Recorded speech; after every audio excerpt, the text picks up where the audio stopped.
Buenos días, mi nombre es Gabriela Cuomo, soy médica del Servicio de Terapia Intensiva del Instituto Oncológico Ángel Roffo. En esta presentación vamos a ver el uso de la ultrasonografía crítica aplicada a la colocación de accesos venosos centrales. ¿Qué es el intervencionismo?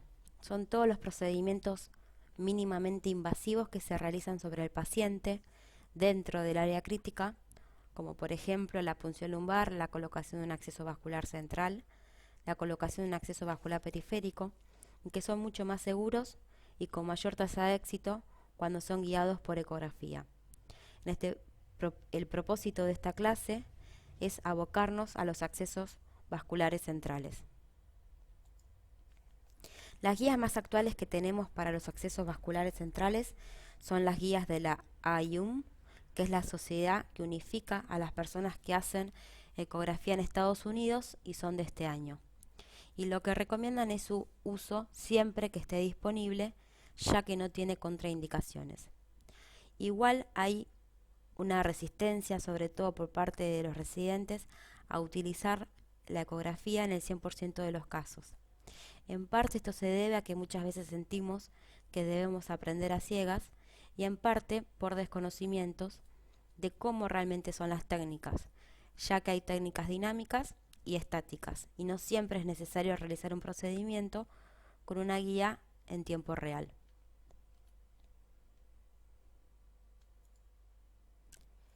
¿Por qué colocar un acceso venoso por ecografía?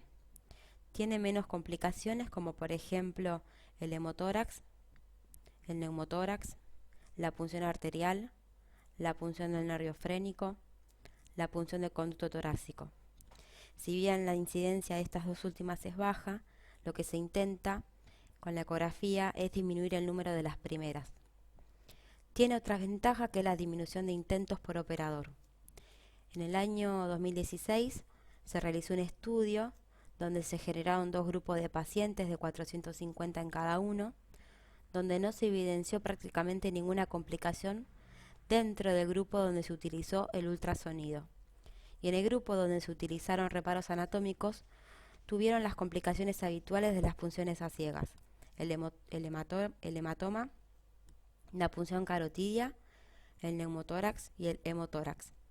Y el promedio del número de los intentos fue menos de la mitad en el grupo que utilizó ultrasonido. Es decir, que queda evidenciado que estas técnicas son beneficiosas para los pacientes. Se utiliza un traductor lineal de alta frecuencia de 7,5 a 10 MHz que nos permite ver estructuras vasculares con gran resolución y en baja profundidad. Lo que inicialmente debemos determinar durante la realización del procedimiento es lo que vamos a llamar pretest, y es definir qué técnica vamos a utilizar. Y nos planteamos tres aspectos: si la técnica va a ser estática o dinámica, si la técnica va a ser longitudinal o axial, respecto a la ubicación del traductor en el cuerpo del paciente, y si vamos a necesitar de uno o de dos operadores. ¿En qué consiste este pretest? Es la valoración de los grandes vasos. En el caso del cuello sería la vena yugular y la subclavia, para determinar cuál es el mejor vaso a punzar. Las características que se deben tener en cuenta para saber cuál vaso va a ser punzado y qué técnica será la utilizada van a ser la profundidad del vaso. Lógicamente, una vena más superficial va a ser mejor candidata a ser punzada. El calibre, una vena más gruesa nos ofrece mejor margen para la colocación del acceso ecoguiado. La tortuosidad del vaso, la permeabilidad, debo asegurarme de que la vena esté permeable, la presencia o ausencia de válvulas, la proximidad y la relación que tenga con la arteria que acompaña en el paquete vascular del cuello, la proximidad y la homolateridad con procesos patológicos como adenomegalias o procesos tumorales, y la proximidad con la pleura si es que compromete, por ejemplo, en el caso de los accesos subclavios. No olvidar que además de la utilización de la ecografía para la realización del procedimiento, uno puede diagnosticar patologías como ser neumonía, neumotórax. En ese caso, lo que se recomienda realizar es la punción ecoguiada del hemitórax afectado.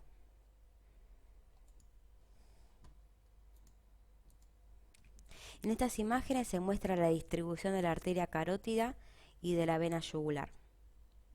No siempre la relación entre los vasos favorece la colocación de un acceso vascular. Por eso es importante determinar que será el vaso elegido óptimo para punzar. En las tres fotografías de ecografía a la derecha de la pantalla se ven en cada imagen dos estructuras señaladas con la letra A, indicando que el vaso es una arteria, y la letra B, corta, indicando que ese vaso es una vena. En la imagen A, que es la primera, se ve una vena que es gruesa, que cabalga sobre la arteria. Aquí hay que tener especial cuidado de no pasarse cuando se realiza la punción, ya que al punzar la arteria se puede generar una fístula arteriovenosa. En la imagen B, la del medio, se observa que el vaso señalado como vena es más delgado, pero está en la proximidad a la arteria sin cabalgar sobre ella.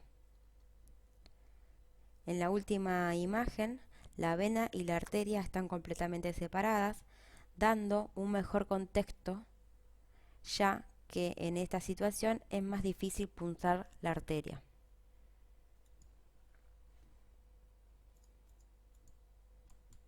Otro de los puntos importantes a tener en cuenta es la diferenciación de la arteria y de la vena. Ante una maniobra de compresión, lo primero que colapsa es la vena. Además, el vaso arterial pulsa.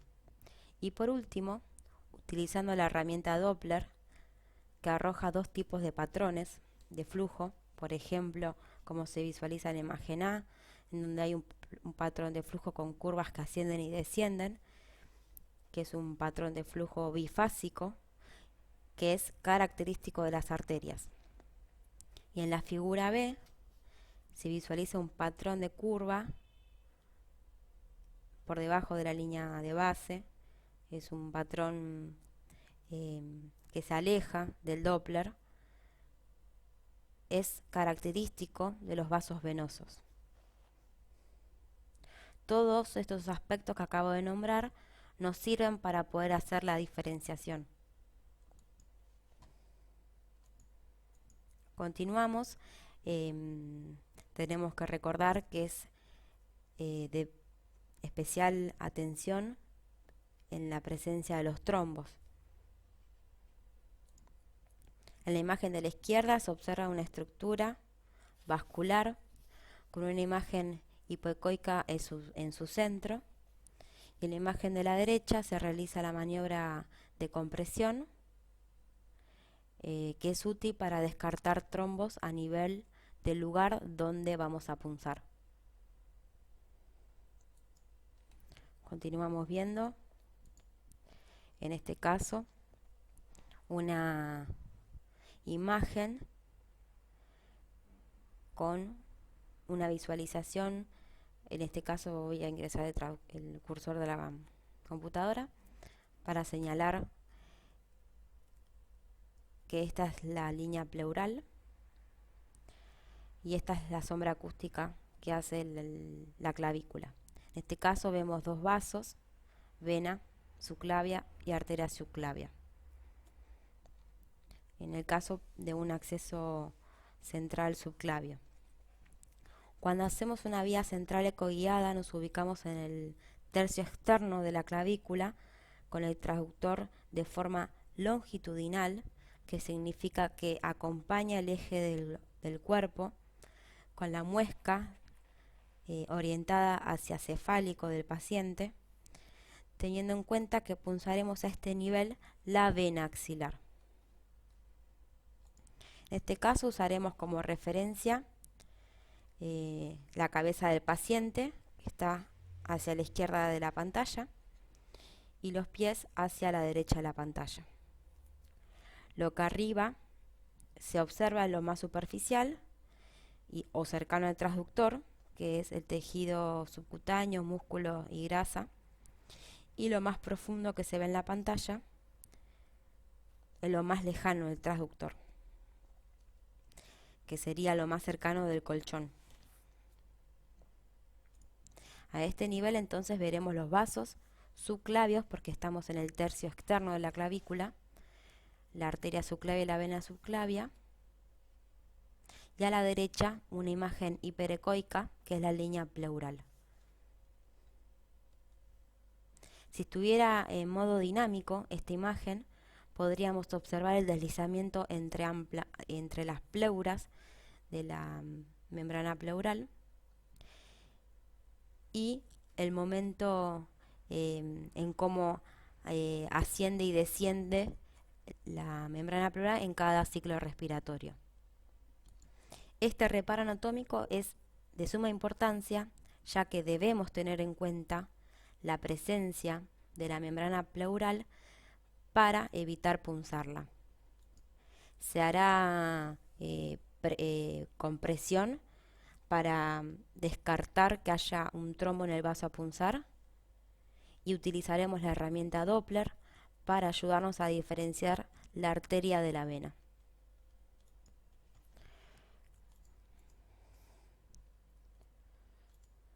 Es recomendable también hacer una visualización, si el vaso lo permite, de la presencia de válvulas.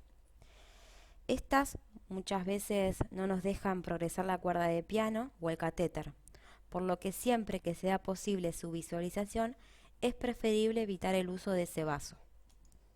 En la imagen que está a la derecha de la pantalla se observa un trombo subvalvular.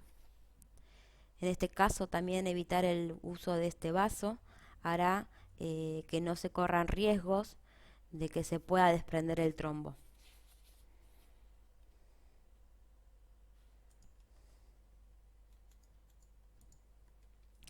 En cuanto a las técnicas, existen dos y son la estática y la dinámica. En la estática lo que se hace es el pretest, como también en la dinámica. Se evalúa la vasculatura del cuello para determinar cuál es el mejor vaso a punzar, y si en esta valoración encontramos un vaso grueso, superficial y posible de punzarlo a ciegas, se procede a utilizar la técnica estática, en donde se marca con una fibra el sitio ideal de punción y luego se continúa con la maniobra sin guía ecográfica en tiempo real. La técnica dinámica es la más recomendada. En esta también realizamos el pretest, valoramos la vasculatura y elegimos el sitio ideal y el vaso a punzar. Luego, habiendo esterilizado el traductor con el cable previamente a la realización del procedimiento, se introducirá la aguja viéndola en tiempo real a través del monitor del ecógrafo, guiándola dentro del vaso donde queremos alojar el catéter. Continuamos viendo la técnica y recordar que para la realización de un acceso vascular central hay que tener en cuenta la alineación de los ejes. Es importante aclarar que para la utilización del ecógrafo en este caso no se realiza teniendo en cuenta los reparos o la forma que es por consenso de la colocación de la muesca del transductor. Como vemos en la imagen, se evidencia un transductor insonando la cara anterolateral del cuello, observando el paquete vascular a dicho nivel, y la muesca no se encuentra en la posición clásica que dicta la ecografía, que es a la derecha o hacia cefálico del paciente, sino que se encuentra a la izquierda. Esto es porque el ecógrafo debe estar alineado con el eje visual del operador, de manera tal que la muesca coincida con la muesca de la pantalla del ecógrafo. De esta manera, no deberíamos pensar de qué lado mover la aguja si necesitamos corregir la dirección de la punción. Por ejemplo, si en la imagen que me muestra la pantalla veo que tengo que corregir la dirección hacia la izquierda, moveré mi aguja hacia la izquierda sin pensar de qué lado estará la muesca de traductor. Y si tengo que corregir la dirección hacia la derecha, haré lo mismo. Por ejemplo, si punzamos la subclavia izquierda, vamos a poner el equipo enfrente, sería en el hombro izquierdo de la paciente, con la muesca apuntando hacia los pies. Es decir, no va a cumplir con la norma clásica de la ecografía general, sino va a estar orientada la muesca en base a la pantalla y la pantalla en base a la posición mía, o sea, del operador. En cuanto a las aproximaciones pueden ser en el plano longitudinal, como lo muestra esta imagen tomada de la guía AYUM, en donde se ve toda la longitud del vaso, utilizando un traductor plano, como ya fue explicado, y se visualiza en el interior la imagen de la aguja perforando el vaso en cuestión. En este momento se libera la mano del traductor para poder fijar el trocar y continuar el procedimiento como se hace de forma habitual. Continuamos con la siguiente imagen. En cuanto a la técnica en el plano axial, es similar a la longitudinal, con la diferencia axial o transversal, ¿no? Es similar a la longitudinal con la diferencia de que se va a ver la aguja como un punto ecogénico, como se observa en la imagen que voy a mostrar con el cursor, el vaso con esa imagen interior. Y nos guiamos muchas veces, no nos podemos guiar a través de la visualización en sí de este punto, sino por los movimientos del tejido que circunda el vaso o por la sombra acústica que genera la aguja.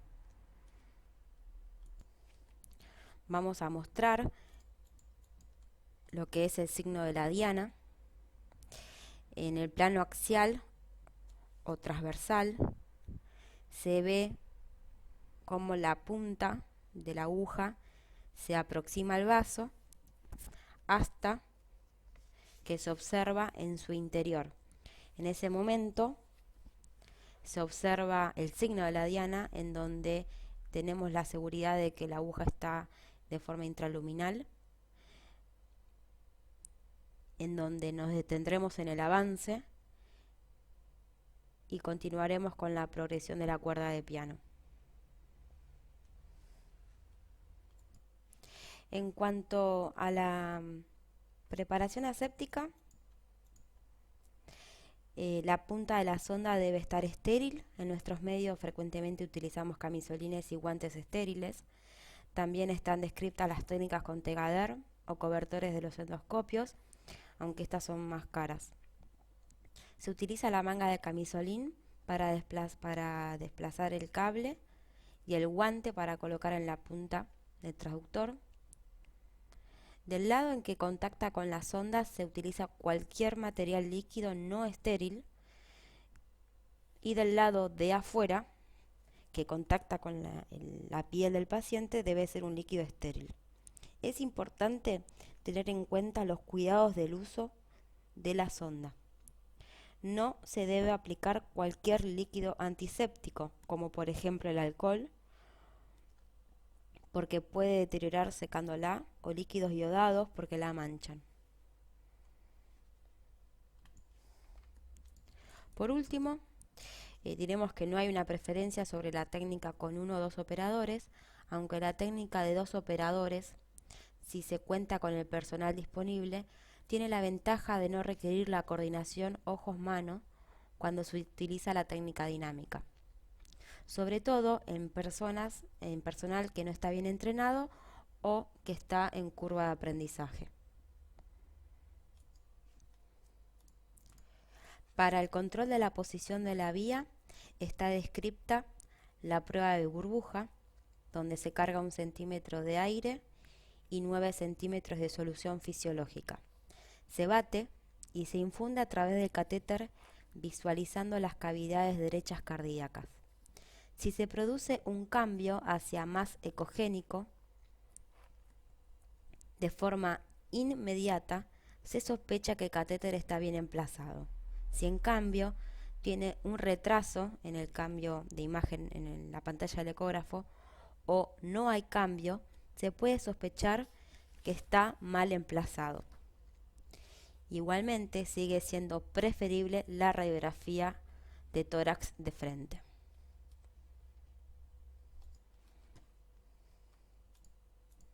Muchas gracias por su atención. Esperamos junto con la doctora Diana verlos pronto en el práctico. Un saludo.